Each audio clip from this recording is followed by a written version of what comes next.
नमस्कार।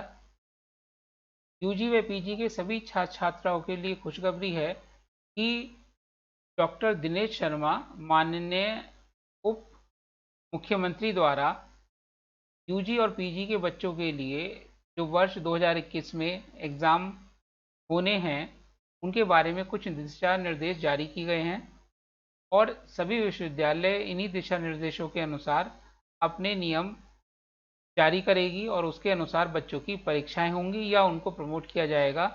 तो उनके विषय में हम संक्षेप में यहाँ पर बता रहे हैं कि जैसे कि हम जानते हैं कि सीसीएस यूनिवर्सिटी या कोई भी ऐसी यूनिवर्सिटी जिससे संबंधित महाविद्यालयों में स्नातक सेमेस्टर में नहीं है, उसमें प्रथम नियम लागू नहीं होगा। स्नातक प्रथम और तृतीय विषम वाली बात लागू नहीं होगी। केवल हम बात करेंगे यहाँ पर महाविद्यालयों के अंदर जो स्नातकोत्तर क्लासेस हैं, पीजी क्लासेस हैं, सेमेस्टर सिस्टम है, उनके बारे में। तो वो ये कहते हैं कि जो पीजी की ऐसे कॉलेजेस या ऐसी यूनिवर्सिटी जहाँ पर पीजी के फर्स्ट सेमेस्टर के एग्ज़ाम हो चुके हैं, वहाँ उन्हें सीधे सेकंड सेमेस्टर के अंक दे दिए जाएंगे। स्नातकोत्तर प्रथम सेमेस्टर वालों की परीक्षाएं जिनकी हो चुकी हैं, उनको स्नातकोत्तर द्वितीय सेमेस्टर के अंक प्रथम सेमेस्टर के अंकों के आधार पर निर्धारित किए जा सकते हैं। दूसरी बात, जहाँ पर इवन और ऑड किसी भी सेमेस्टर की परीक्षाएं संपन्न नहीं हुई हैं, वहाँ पर इंटरनल इवैल्यूएशन के आधार पर परिणाम दिए जाएंगे। तो अगर हम बात करें सीसीएस यूनिवर्सिटी से संबंधित महाविद्यालयों की, तो यहाँ पर जो पहला नियम है ये एप्लीकेबल होगा, क्योंकि यहाँ पर पीजी में सेमेस्टर सिस्टम है, यूजी में सेमेस्टर सिस्टम नहीं है। और जो भी बच्चे पीजी फर्स्ट सेमेस्टर में इनके एग्ज़ाम हो चुके हैं, उनको सेकंड सेमेस्टर में वही उसी अनुसार अंक मिलेंगे जिस हिसाब से उनके फर्स्ट सेमेस्टर में आए हैं। अगर कोई बच्चा फर्स्ट सेमेस्टर में बैक बन जाती है या एक्स बन जाती है, तो उसकी सेकंड सेमेस्टर में भी उसी के अकॉर्डिंग परिणाम होगा और बाकी जो नियम है वो यूनिवर्सिटी अपने सर्कुलर से जारी करेगी।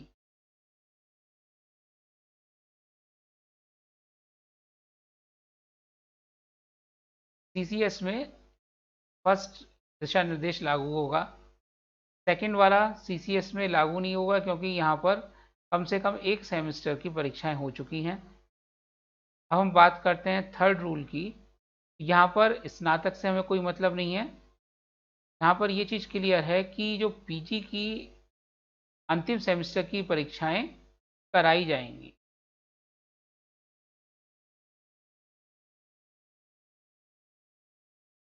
और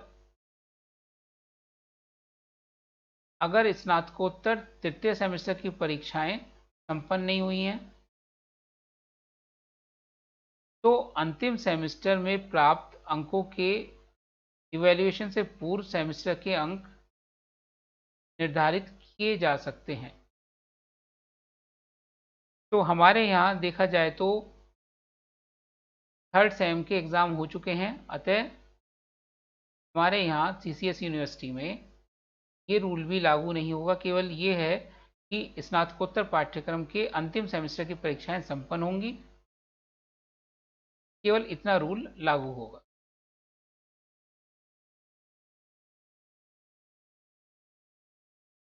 अब हम बात करते हैं ईएलडी मोड वाले एग्ज़ाम की। तो ईएलडी मोड वाले एग्ज़ाम में जैसे हम जानते हैं कि हमारे यहाँ ईएलडी मोड में ग्रेजुएशन होता है, सीसीएस यूनिवर्सिटी पर्टिकुलर या ऐसी कोई सी भी यूनिवर्सिटी जहाँ पर ग्रेजुएशन ईएलडी मोड पर है। तो ऐसे विश्वविद्यालय जहाँ पर फर्स्ट ईयर की एग्ज़ाम नहीं हुए हैं, उनको सेकेंड ईयर में प्रोन्नत कर दिया जाएगा। यानी हमारे यहाँ भी सीसीएस यूनिवर्सिटी में सभी जो फर्स्ट ईयर के स्टूडेंट्स हैं वो सेकेंड ईयर में प्रमोट कर दिए जाएंगे। प्रथम वर्ष के छात्रों को द्वितीय वर्ष में प्रमोट कर दिया जाएगा और जब नेक्स्ट ईयर उनके एग्ज़ाम होंगे तो उसी परीक्षा के आधार पर उनके प्रथम वर्ष के परिणाम और अंक निर्धारित किए जा सकते हैं। यानी केवल अभी उनको प्रमोट लिखा हुआ आएगा और बाकी उनके जो क्या मार्क्स होंगे वो सेकेंड ईयर में जब वो एग्ज़ाम देंगे तो उसके आधार पर डिसाइड किया जाएगा। बात करें अब हम सेकेंड ईयर के छात्रों के लिए,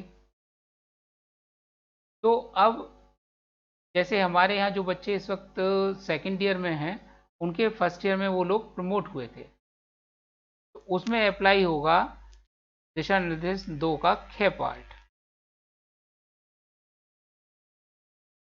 जहां 2020 में प्रथम वर्ष की परीक्षाएं नहीं हुई थी यानी बच्चों को प्रमोट किया गया था, वहां पर द्वितीय वर्ष की परीक्षाएं होंगी। यानी हमारे यहाँ सेकेंड ईयर की भी परीक्षाएं होंगी और उसी के आधार पर बच्चों को थर्ड ईयर में एंट्री दी जाएगी।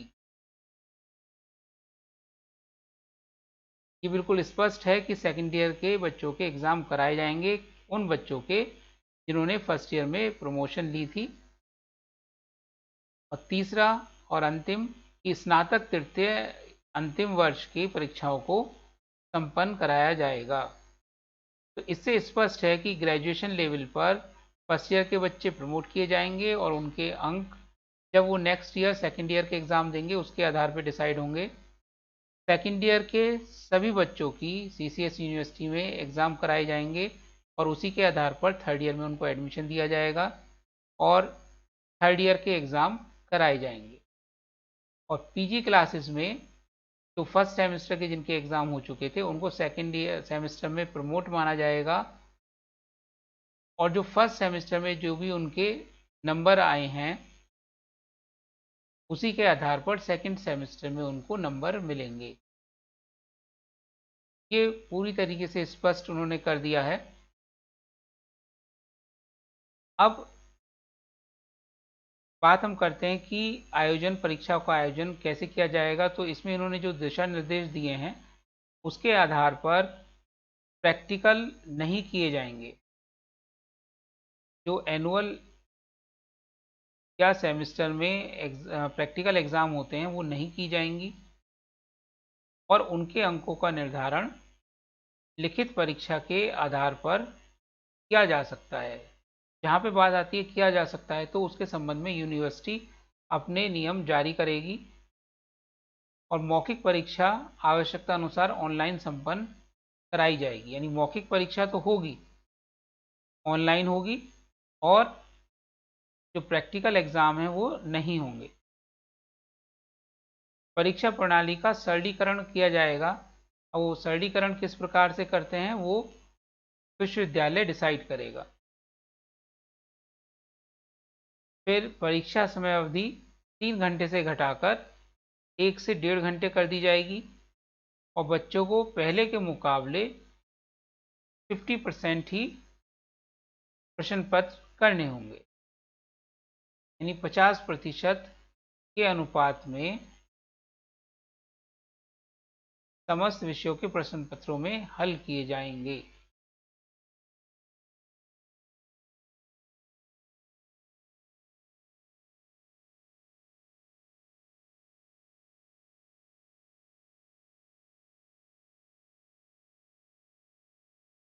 और जो इन्होंने कहा है कि जो नया शैक्षणिक सत्र है यानी ये जो सारे काम हैं वो अगस्त तक हो जाने चाहिए और नया शैक्षणिक सत्र 13 सितंबर 2021 से प्रारंभ किया जाएगा। अब इसमें एक विशेष बात कि ऐसे छात्र जो इस बात से संतुष्ट नहीं है कि उनको जो नंबर हैं प्रमोट तो वो हो गए लेकिन नंबर उनको पहले के आधार पर मिले हैं और उन्होंने मेहनत ज़्यादा करी है तो वो अच्छे नंबर ला सकते थे, तो उसके लिए उन्होंने प्रोविज़न दिया है कि ऐसे छात्र जो उपरोक्त व्यवस्था से परीक्षा में के घोषित परिणामों से संतुष्ट नहीं होंगे, वे 2022 में आयोजित होने वाले बैक पेपर परीक्षा में आयोजित और सम्मिलित होकर अंकों में सुधार कर सकते हैं। तो ये तो दिशा निर्देश जो कि यूपी गवर्नमेंट द्वारा दिए गए हैं वो हैं। बाकी इनके आधार पर प्रत्येक विश्वविद्यालय अपने अपने नियम निकालेगा और इसके अनुसार यथाशीघ्र हर एक जगह की व्यवस्था के अनुसार परीक्षाएं संपन्न कराई जाएंगी। धन्यवाद।